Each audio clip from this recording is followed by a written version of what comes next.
Eno bannayuganda babiganye ebyokwebaka tebiriiyo anti beteekateeka olunaku lwanca lwekigenda okudda okunywa ebitooke bamaze okubisengeka okubisenjola bulungi emmwanyi amalagala ga lumonde muwogo ebikajjo ebigenda okusimbibwa mu kibuga Kampala anti olunaku olw'enkya nga 18 January 2024 gwe mwezi oba lwe lunaku luno mulindo tulinda omukulembeze Kyagulanyi Ssentamu Robert Bobi Wine yalangiridde lwakwekalakaasa ng'okozesa kyonna buli kyolina naye nga tutandise n'exhibition y'ebinnya ebiri mu kibuga Kampala ne mu bibuga byaffe byonna gye tuwangaalira mu Uganda yonna. Simbamu ekitooke, simbamu omumwanyi, simbamu ekikajjo, simbamu lumonde, simbamu amayuuni mu kibuga Kampala bulaba ekinnya baako kyosimbawo kati nno olunaku lwanca. Bannakampala bo beetegese ebyokwebaka babiganye bagamba nedda tebagenda kusula mu nnyumba zaabwe abagenda kusula mu Kampala era bo bategese olunaku olw'enkya ogenda kubanga olaba bulabe kigenda ku maaso naye nga ekibuga Kampala kiri bubi buli muntu akyogerako bubwe n'amazungu eyo nabo bakyogerako bubi n'abazze wano nabo batina bagamba naye ate nga Kampala mufu eno ye Uganda nga nfu ndala nga nfu bulala potholes abazungu baliyo nabo boogera luzungu boogera ku kibuga kyaffe Kampala boogera ku Uganda yaffe okubanga ejjudde ebinnya mu nguudo okubanga efaanana nga sewage ati nawo we tuli omukulembeze Kyagulanyi yagukumyemu anti tutandise abaana bo batandise dda embaga kaso tulaba akatambi kano omanye ekyekiri e Kampala era kyekiddirira ngate mubisinikayo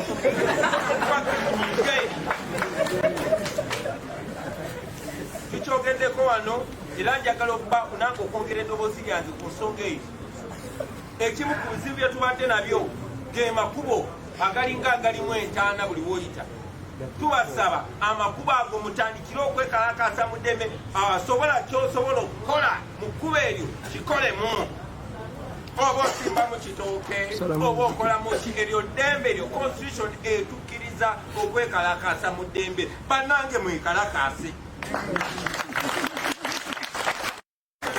okukola ekintu kyonna kyonna mu mateeka. Njagala okumaliriza nga mbagamba nti gavumenti ya Museveni ne wano twandibadde tetwiriiwo mukimanyi bulungi nnyo singa batukubye dati ya gaasi naye kubanga bali mu kuteekako feesi basobole okumanya temuli mu kuyigirizibwa. Njagala okubagamba nga temubisinikayo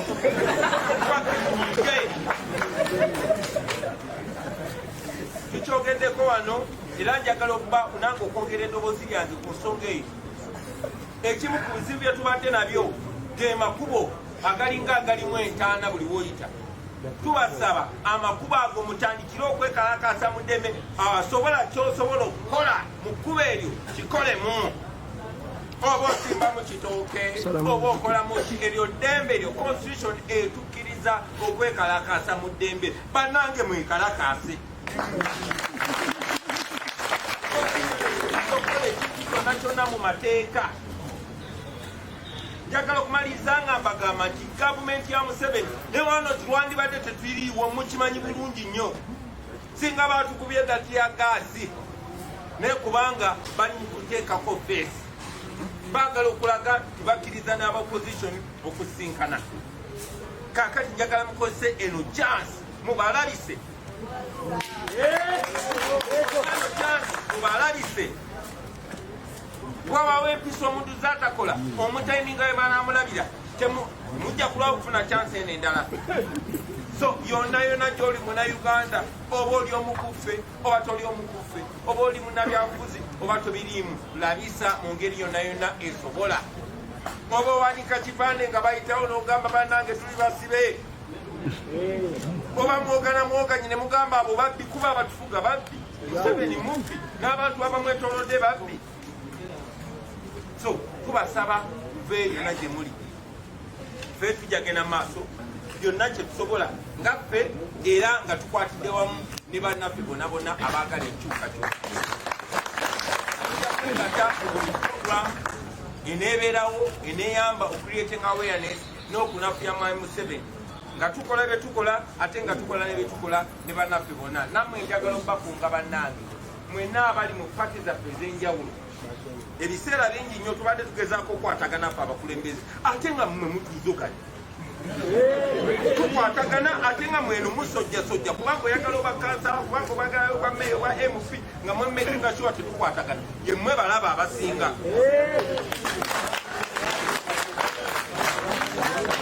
tetukola bwe mulaba nga tetukola kiyamba eggwanga nga kinafuna Museveni mutwegatteko temutunafuya mutwongere amaanyi tukwatagane temutwawula twawula nebamembaza bwe munatuyamba okukwatagana ne mutuyamba okwesigaŋŋana okukwatagana netulira ddala mu kulembeza Simba waggulu paka mu kulembeza asooka wansi kijja twangwira basebo ne banyabo nebalenya okukuliriza political. And yeah, I think they were mainly about closing your ears and from this, and then we can move to the next subtopic. Thank you, Agatha. I am going to try and answer all these questions in some kind of omnibus fashion. I'll just make a general presentation through which I believe that many of these questions will have been answered. Let me just give you a perspective of Kampala city governance structure in terms of the politics. There are 99 parishes in Kampala, which translate to close to hundreds of villages. At the village level, there is a 9-member leadership committee of your chairperson, the one who they have to ask if you're going to open a bank account, bring an LC letter or whatever it is. That LC1 chairperson with his committee of 9. Then is the one at the LC2. Then, of course, there's LC3, which is the division. Then we have got here at the center.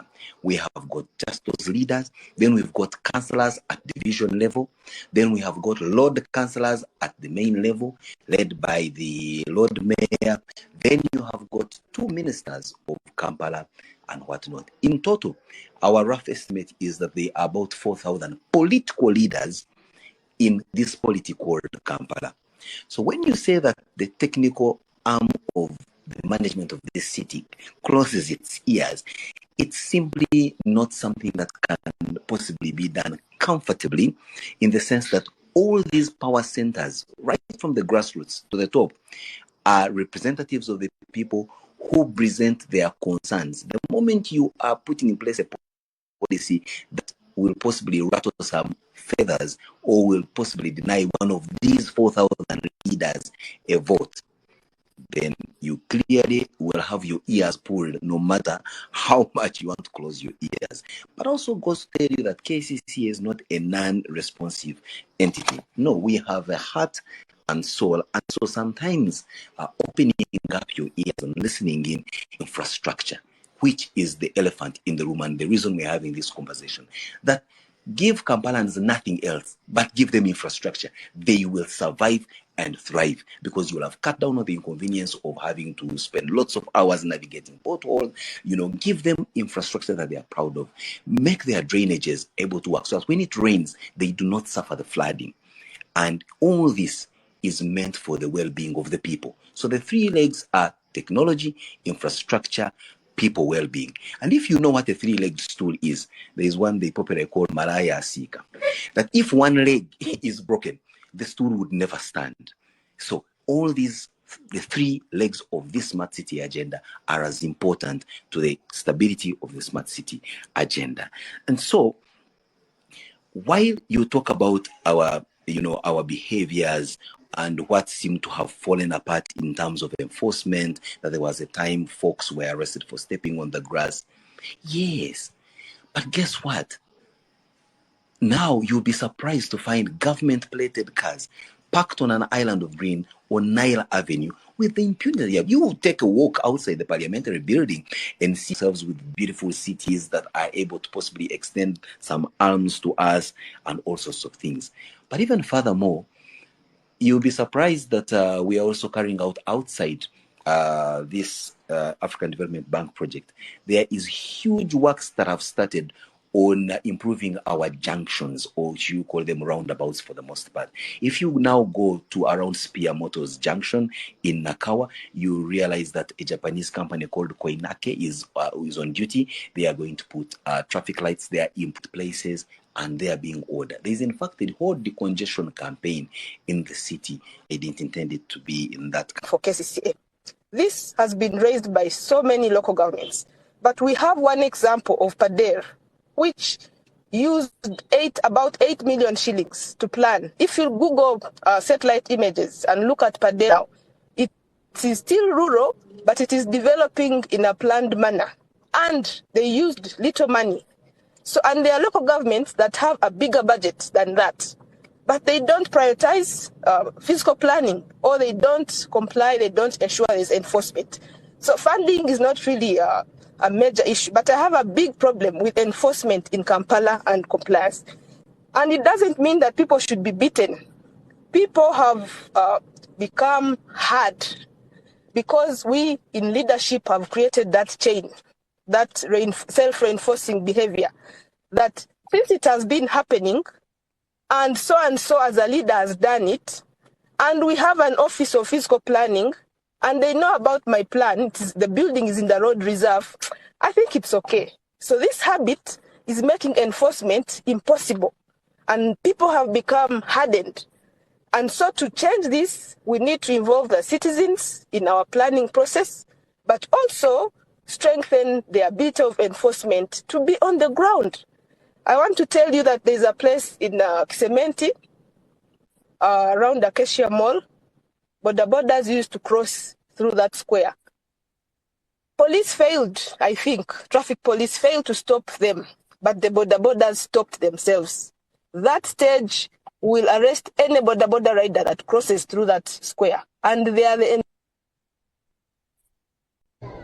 no Musitoa. Been on the ground, they are on the ground, they are running things. So plans which are acceptable, we need to let them also play their role. The last thing is about Jennifer. And people who are saying that they are missing her because the city was performing better, the roads were better. It's true, but I think we are also being harsh to the new management of KCCA because they've hardly done nothing since they came in. They are picking on plans and they are going to implement. So what does that mean? Was the quality of the construction to blame at that time? And did these people have enough time to continue with the implementation of their plans? So the continuity of things, I think we are too fast to blame a system that has, the leadership that has come in for 2 years. It's like someone who can blame me, who has been in office for 2 years as the chair of the National Fiscal Planning Board, for the mess in Kampala and the messes that are happening in the whole country. It's not right. We just need to go back and guide on the vision of things. We get our political leadership to prioritize fiscal planning. I think one of the callers mentioned that we need to go to Parliament and ask that the budgets are increased. Let the problem be clear and shared, and then the vision is accepted, and we shall have better cities.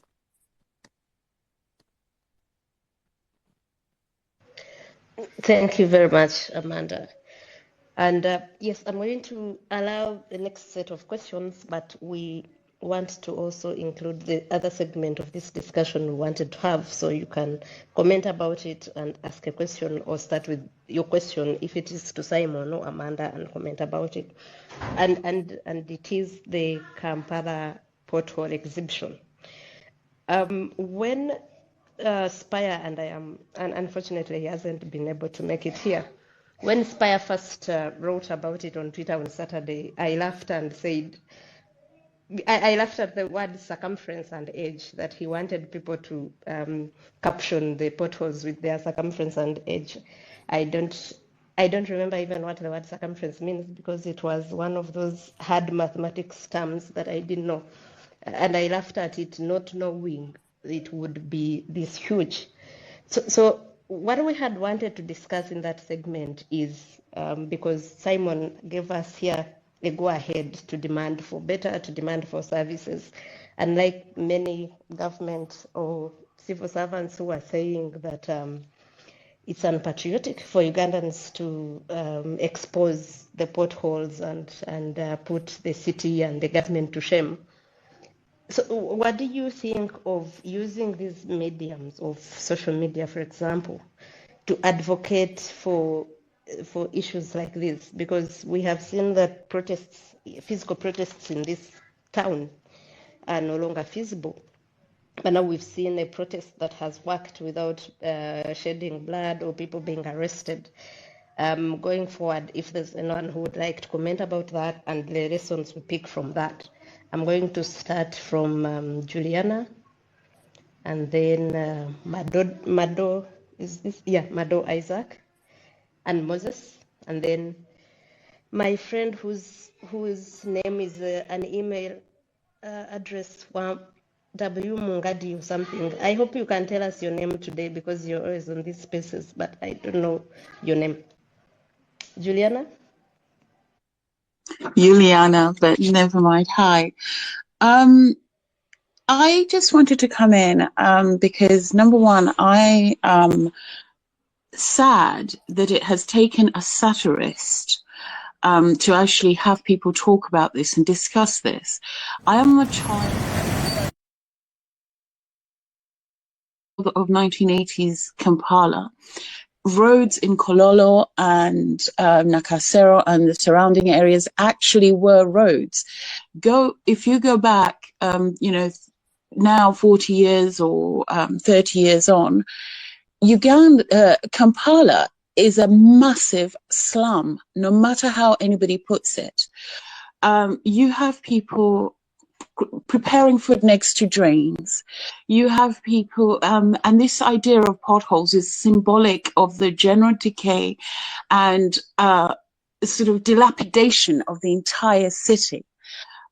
If you look at, and I know we're talking about potholes, but if you look at how this system and this government houses policemen, their housing, if you look at Makerere University and the buildings and how they're so dilapidated and how there is no civic action, there's no governmental action to actually do anything about it. And the center of all this boils down to nepotism and corruption and governance problems.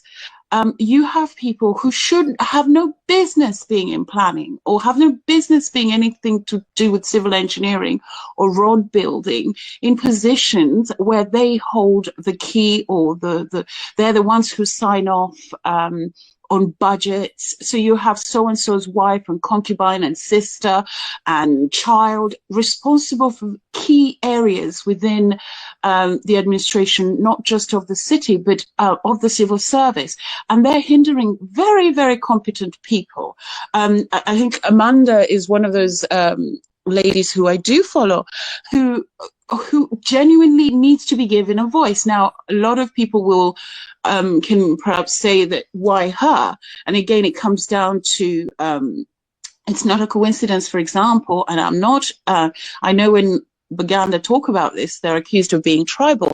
I'm not in any way being tribal, but it's not an accident that certain tribes, including Baganda themselves, are the ones in charge of the city, for example, or of planning. I think there needs to be a dissolution, or power needs to be dissolved to the regions and to hand it back to people who come from those areas, who know their towns, cities, excuse me, best and can actually plan for their cities. I think Simon says that he was born in Kampala, but before Simon, there were people there, excuse me, who knew exactly how these cities and towns were run, and they have been completely disregarded. And you've brought in people who are completely incompetent, but have the right names, come from the right village, and they're running the cities and the towns, and they don't know what they're doing. And regardless of what technology or funding you give them, if you're not working with the people on the ground who actually use these services and these roads day to day, then it's just a waste of time. And again, when people talk about corruption, where the first family come in and take money that was supposed to be for roads and nobody ever holds them accountable. All these problems are the reason why we're here, and we're talking, and it's wonderful because you have a lot of brilliant Ugandans who can actually make a difference, but are never given the chance because because of nepotism and corruption. But we talk now, but nothing will be done. So it's a buzz. it's making the rounds, making the news. It's funny for some people. It's satirical, and I'm so glad that Spire brought it up. But nothing will be done because the system at the core is completely rotten to the point where you have people who should be more law-abiding than other people closing off roads. Really key roads that lead to that will lead to Mulago or wherever. Last time I was in Uganda, you had an entire part, I think it was Koro or Nakasero, closed off for a general, I don't know who, and their concubines. It's not acceptable. And we can talk until the cows come home. If the people in government and the corruption continues and the system doesn't change, we're going to be here in 20 years discussing the same thing. The rot is systemic, it's endemic, and it's completely permeated every echelon of the system. And for me, I just think it's time to speak up and be honest and say that we are in this position because of a person who's in charge of Uganda who is never held accountable, and he's Keen and Keith and the people who work under them. Thank you. Thank you, Juliana. I didn't know you are like the Latin where we see Jose and they say Jose. I'm glad I've got your name correct. I have learnt your name this time. And you talk about the rotten system. I think people like Amanda also talked about the leadership and the lack of prioritization. But I wanted to say something that I should have said earlier. I think this pothole exhibition and what has followed has been a good thing and very, very revealing. For example, people who normally talk about the achievements of this government talk about how the road network was this in 1986 and how it is this at this time. But Simon and his boss yesterday told us how we have only 30% of the roads paved in this city. And of the 30%, they say majority of those roads are also older than 20 years, between 20 and 35, I think, from the figure I saw, meaning the NRM government built them here, while others were maybe constructed during the early years of the NRM government. Mado, could you please first mute your microphone? I'll let you know when you're coming in. And the other one is that, and I've read it from an article written by Andrew Mwenda, who, like I said, was the first to talk about the achievements of this government. The entire road network of this country is 126,000 kilometers, and only 6,000 kilometers are paved. That is very revealing. I don't know why I had never thought about looking at that. But I don't know what the rest think about that in terms of a government we've had for the last 37 years. And the issues you are grappling with is 70% of unpaved roads, and 30% of the paved ones are impassable in the capital city. But Mado, I wasn't looking for an answer for that question. I was just thinking out loud. Mado Isaac, please unmute your microphone and make your submission. Yes, thank you, Agatha, and colleagues. I want to first of all say that I'm fascinated by the efforts of the Deputy Director of Communication, Simon Kasiate, for his good presentations. There are some things I want to comment on, starting from where we began. The first is the naivety of the politicians. This is not true because these politicians have a background of how Kampala has been run. Firstly, we had the KIDIP 2 project. Now, under that KIDIP 2 project, there was a construction of the Lubigi channel. This Lubigi channel of just 2.58 kilometers was constructed at a cost of 62 billions. Now, when someone is constructing just 2.58 kilometers at a cost of 62 billions, you look at this person and say, wow, what is he constructing? And when you reach at Lubigi, you cannot see it. Now, that has happened on almost roads and projects under that KIDIP 2. Coming to this Kampala City Road Rehabilitation Project, it also has some very interesting figures. For example, like the first lot, which is going to have 8 kilometers that are going to be just upgraded, and then a reconstruction of some 6.83 kilometers at a whopping cost of 149 billions. And when you look into the contract, there is no market. There is no market. So if someone tells you that they are going to construct roads at 15 billions each kilometers, they are right. Because we know how the system has been working. Then the other issue is about the planning. We have the Kampala City strategic plan, which really embodies all planning programs in the country.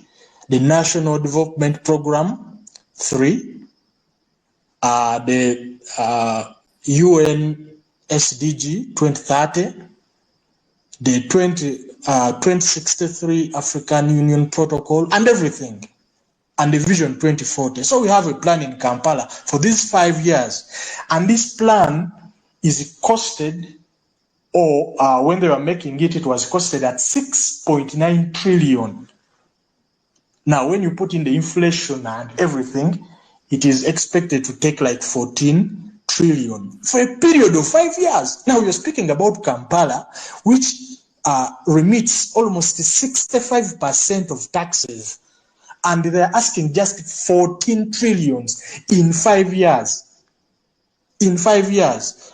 When you put that into some simple mathematics, that is like a 2.8 trillion each financial year. Because this same plan has almost all things that can make the lives of Kampalans better.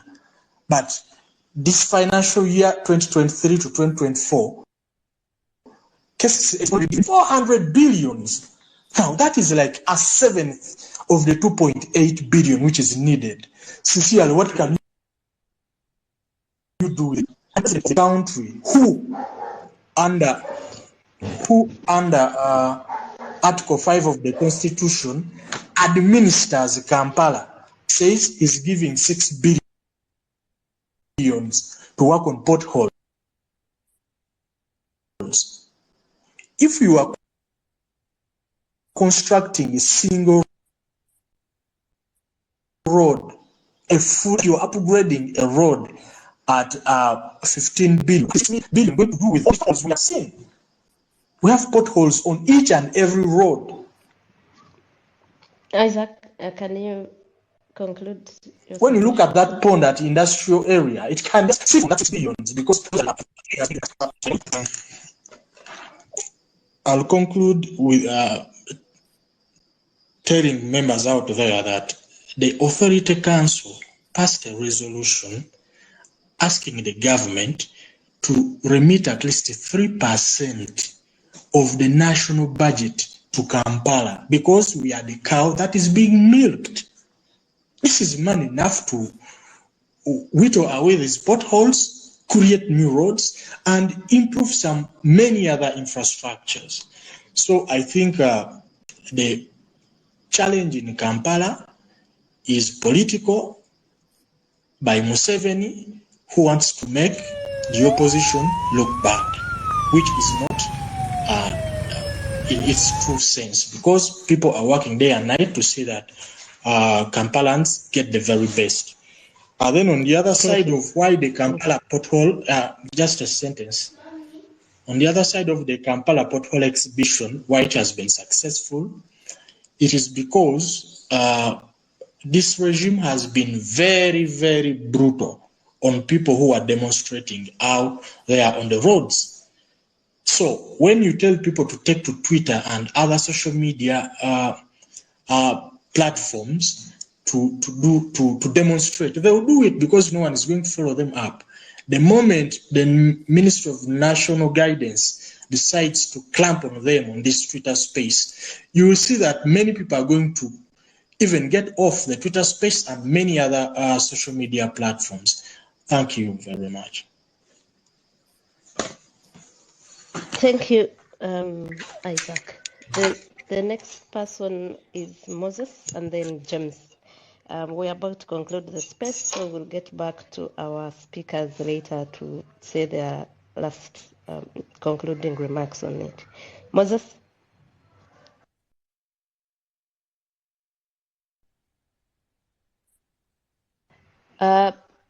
Moses, we cannot hear you. I cannot hear you. I don't know if I'm the one with the problem.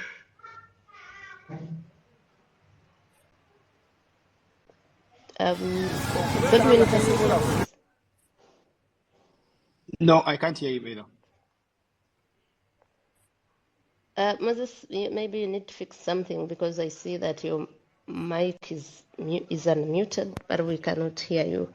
James, in the meantime, Oh, can you hear me now? Moses is here. Yes.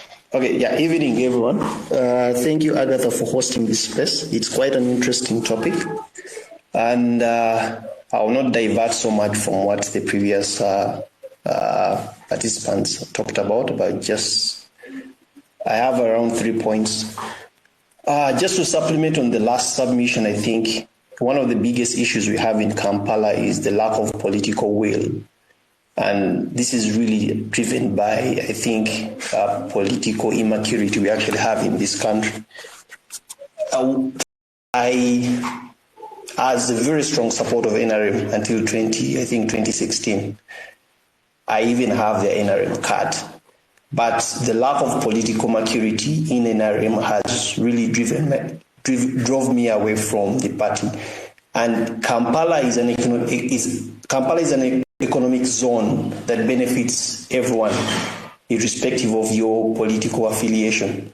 So, as a country, we need to prioritize the capital city and give it all the resources that it needs. When I actually had our leader highlighting 6 billion and even just talking about potholes, feeling instead of actually talking about the long-term plan, it really broke my heart. So that's the first point I wanted to talk about. The second point I wanted to talk about is the point of planning and prioritization. From a planning perspective, and I think from time to time, highlighted this on Twitter, we plan for Kampala in isolation of let me call it the Greater Kampala metropolitan area. That is Wakiso, Mukono, and I think PG, if I'm not wrong.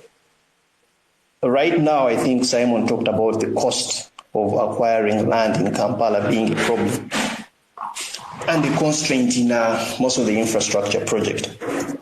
But I would want to highlight that Kira in 2012, 2011,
to secure land.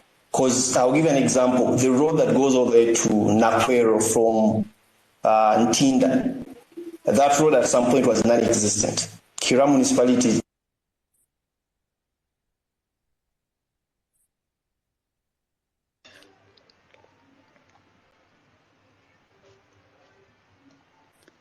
Unfortunately, Moses, we couldn't get you. We were hearing only bits and pieces of what you're saying, James. And unless Moses returns with clearer connection, James will be the last speaker on the space. We are going to have another space to discuss the Kampala Portal exhibition and what it means for activism or advocacy for other issues, considering that we do not have many of the speakers in that area. James? I hope Agatha, you can hear me. Yes. I'm James William Mugeni. You asked for my name. James William Mugeni. I'm a medical clinic officer by profession and a certified public manager. Agatha, I'm a villager who moved to the United States in 2015. And Simon Kasiate, let me just first tell you, as a villager in the United States is now creating me into a city dweller. But that said, Simon and Agatha, I come from a family of 10 and we come from Busia, a place called Bustema. What made us move to Kampala was education. My brother became a surgeon, he's a doctor, and is heading the department of surgery in Mulago. So he became a seated dweller. I personally moved yes to Kampala because of education, and that is basically Mulago still. But now I'm in the United States, and still moving to the United States was as a result of activism. I kept on making comments that made people uncomfortable, and I ended up running away just out of fear because I was being followed up so much. But that said, also, this goes to Simon. What structures do you have to attract people for the city? I was a student about 2 years ago when I arrived in the United States. I did certified public management, and I refrained from a journey to go to Europe to study cities in Europe because I told my lecturer, my class, that America, Abandel, where I am, was a challenge enough because I'm somebody who is coming from Busia, from the village. I wouldn't benefit from the trip going to Europe. But America was taking people who are less than 20 years. In the management, me, I was the oldest person in that class because I was already 51 when I came here. But I was attending a class of people who were 20, but in the management. So we were supposed to tour cities in Europe, Barcelona, cities in Germany. We were supposed to go to Vienna. I don't remember the cities, but I didn't go. Now, my question will go to Simon, that which cities do you want to compare with when you're talking about cities? Among the things we studied were land management. When you want to talk about cities, you have to consider land management. You consider feeding people. Well, I think in Uganda, you still have people fed by everyone. Anybody who has food takes food to Kampala, whatever. But for us in the United States, there are specific feeding stores that are run and receive food from government. These are some of the things that you need to consider for cities. Cities have to create people.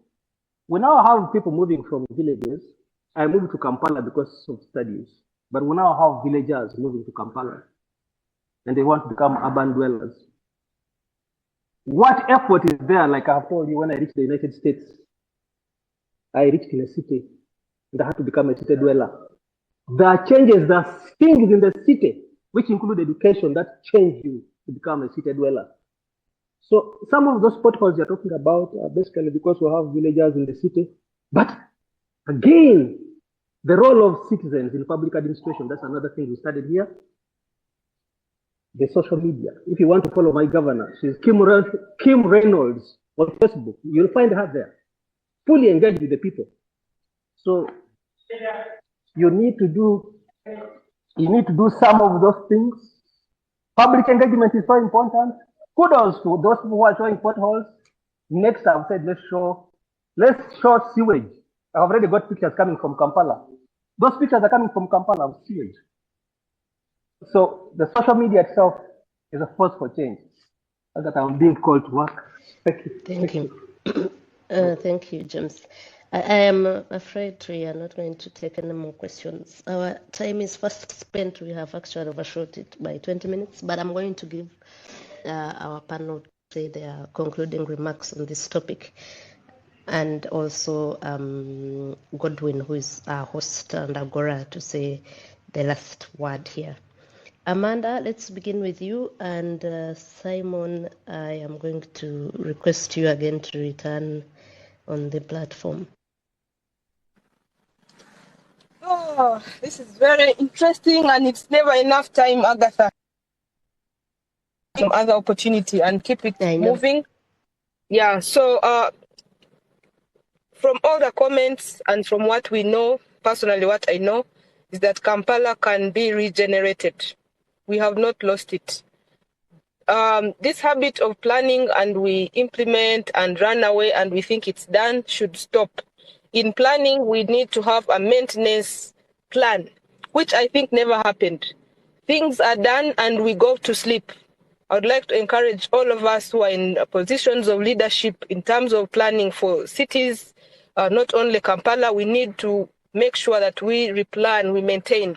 I was in a city in Germany just last November, and they have implemented a tram line and they are already reviewing it. Immediately it starts running, they are reviewing it to see its performance and ensure that it's running.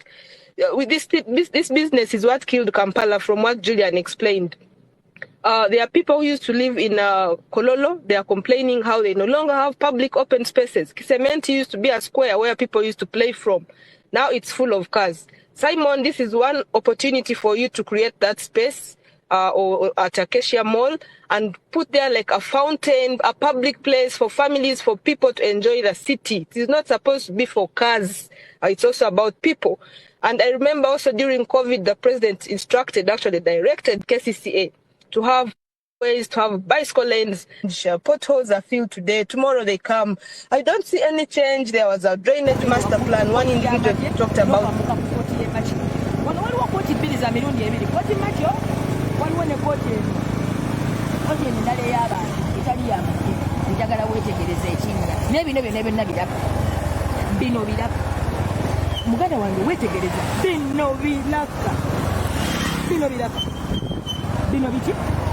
Bino biraka bino kitegeeza wano waliwo ebintu naye twongeremu eddoboozi bino biraka bino biraka naye nga tuli wakati mu kibuga Kampala okuva wano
eno industrial omuva eri amaguzi byabwe omuva ebyo byabwe bye baba bafeze nereyo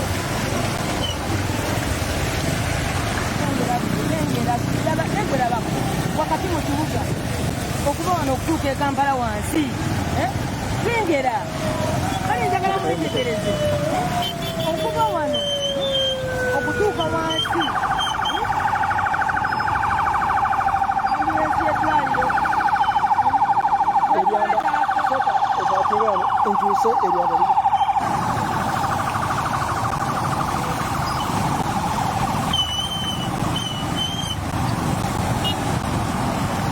n'emmotoka zaabwe ziziri naye nazo zita ebinnya njagala weetegereze kati ettaka lye baleeta ate lye bayiwa muno njagala mwetegereze Kampala njagala mumwetegereze njagala mumwetegereze Kampala kugenderaku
from the KIDIP 2 project, and then nothing happens. I think we need to just get things done, Simon. Let us get things done. You are in a better position as a local government to implement this. We oversee your work, but we see some local governments are really stubborn and they don't want to listen to the guidance that we give them. They are used to business as usual. Ugandans can change, they can learn, but they want to have the trust of the people that are leading them. And they listen. They want us to take our position and do the things the way they are supposed to do, or rather to be. But if we betray them, they will also become their own bosses, which is what has happened. I request that please respect public spaces. However rich you are, remember that this Kampala, we can make it or destroy it further. We made it, we have destroyed it together. So to get out of these potholes, more than potholes on the road, each one of us should be part of this war.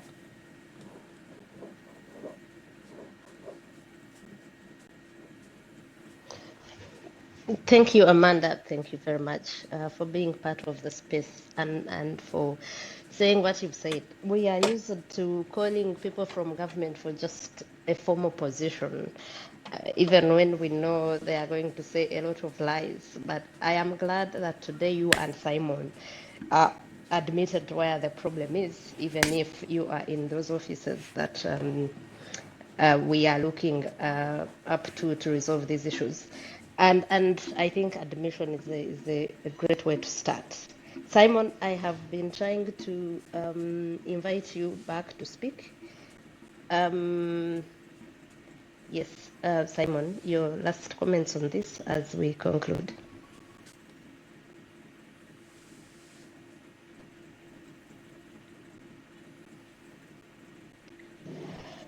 Simon, are you there? Yes, I am. Can you hear me? Yes. Yes, we can. Great. I missed you somewhere. You said you had invited me and then I slightly lost your audio. So No. I was saying I've been requesting you to get the microphone back, but you are not responding.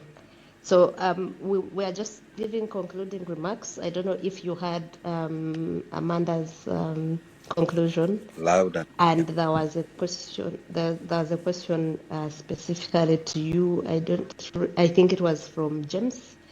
In a few minutes, so that we close the space. Thank you very much. You may just need to remind me of that specific question from James. I could have missed it because I was on and off. James talked about cities he has visited and asked what is it policy or plan that KCCA is following in terms of restoring order and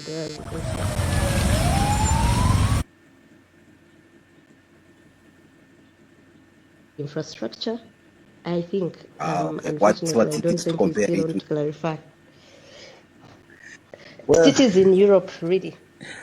well, James better be informed that one of the things that we as government love to do is benchmarking, and there has been a fair share of benchmarking trips to many cities across the world to see how they operate in terms of infrastructure development. There is even a big elephant in the room that many modern cities in Europe are looking at, which I don't see much being talked about in this part of the world. The issue of air quality. I think it's only here in Kampala Capital City Authority that we've seen our Directorate of Public Health partnering with some international organizations like the Bloomberg Philanthropies to put in place monitors for clean air and the quality of air that we breathe. But I know that for the most part, the quality of air is not one of the sticking issues that most citizens will raise up on at this particular time in our evolution. That will possibly come up later when we have sorted out the issue of potholes and having at least 80% of our road network macadamized, as it were. But needless to mention, yes, we're always looking out to see what best practices we can share, what best practices we can learn, what partnerships we can make. And we've joined international city organizations such as Aston. We also have belonged to one of these international cities forums like WIGO. And that's work in progress. But there are certain basics that we need to put in place, including what my dear friend Amanda just did mention, things as simple as civic pride in your own city, to feel like you belong to Kampala. And at this point in time, I want to take this opportunity.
Go get up today.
Binyimirira lino ettaka ligenda mu bino ebinnya.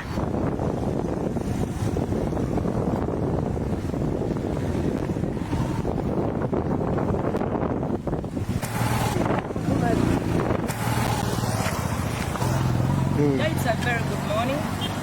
Omulimu gwe mukola ogw'okulabisa abasajja gw'amaanyi. Twogerera ebyokukola byo biringa ebiganye kati bali mu kuleeta ttaka nga bwe muliraba wano. Baagala liwa mugala amakubo gonna gonna bye mulaba. Awo mulaba amakubo gakadde. Amakubo geetaaga mapya so si gakwata ttaka n'ogenda muliwa mu bino neera tukyalabisa. Omulimu gw'endimu leero gwa kubabalira binnya biri mu Kampala na buli kkubo lirina ebinnya bimeka. Tumanye twetaaga ebitooke bimeka okusimbamu ebyo ebinnya. Ekibuga tukyagala nga kirungi, ekibuga tukyagala nga kyeyagaza, tukyagala nga kirimu amaanyi, ekibuga tukyagala. Buli oba kiddemu oyita mu binnya wavugiranga eddakiika abiri ovugirawo essaawa nnamba olw'ebinnya bino. Kati lino ettaka lyolaba era emmotoka zijja kuyitako era biddemu era ebinnya bidde. Nga bwe muliraba lino ettaka libalaga ettaka. Liri ettaka baliiye baagala kuzirikira bino ebinnya. Yabagambye nti oba tosobola kwerwanako wakirira bisa. Kalowoozo kamu.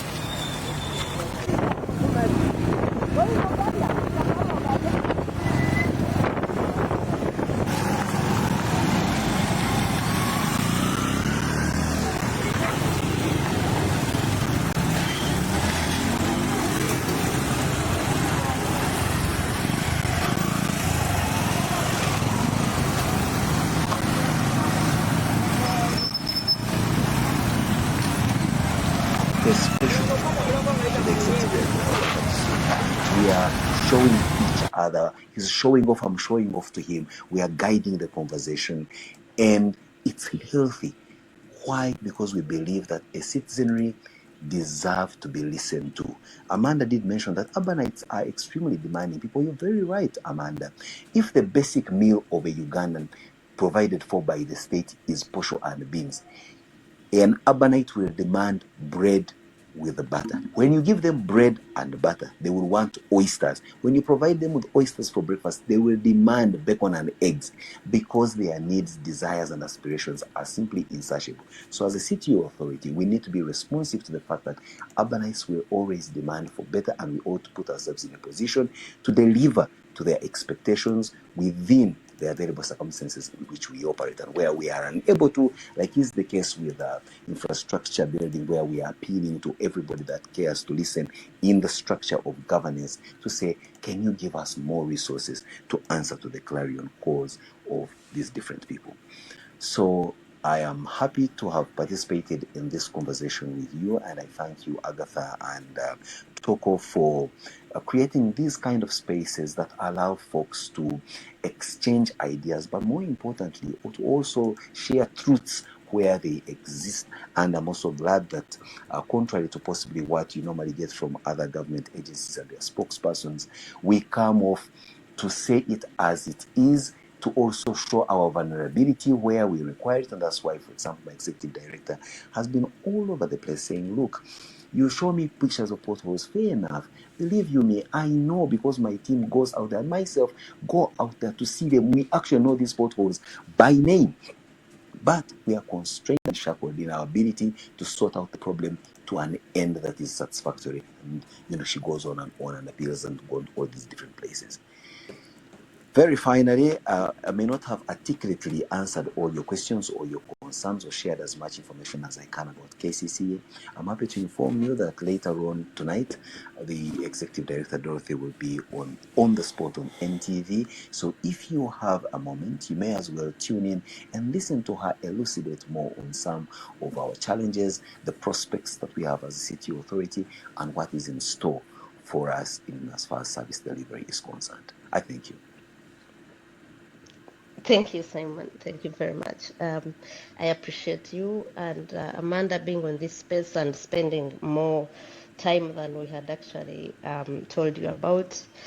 As for Spire, we are going to find him. He cannot call us and we all appear and share photos, and then when we call him, he just ghosts. But we are ndowooza embeera mugirabi eyo ye Uganda yaffe we tuli kitukakatako okutereeza ensi yaffe kati sawa ya kulabisa sawa ya kwekalakaasa buli kimu tulina okukikola buli ekigwanidde tugenda kukikola buli ekisaanidde tugenda kukikola okulaba nga tutereeza Uganda eno laba ebinnya buli wotuuka binnya newebuuza lwaki ensi yaffe eriwo eti newebuuza musango ki gwe twazza ate nga tuwa omusolo ensimbi empitirivu abatawa musolo batava musolo omuyitirivu enguudo kawerette zifaanana bulungi n'ekibuga Kampala ekiwa omusolo omuyitirivu enguudo nfu efufululufu kakati nno eno essaawa eno lwe lunaku guno gwe mwezi gwe mwaka gwe twalinda edda okulaba nga tujjawo ekyentekenke okulaba nga tujjako gavumenti ya General Museveni etuleetedde ebizibu mu ggwanga laffe Uganda tujja kukikola ate nga kijja kusoboka era nga kijja kuggwa kubanga tujja kukikola eno Uganda yaffe nze naawe ate n'abaana baffe n'ekyo tulina okukola ensi ennungi gyeffe nina gye tuneeyagaliramu mbaagala nnyo mwenna abaliko mwebale kubaako omukama Katonda nsaba bankuumire tujja kuba tuddamu ebigambo tubigambe bataayi mweraba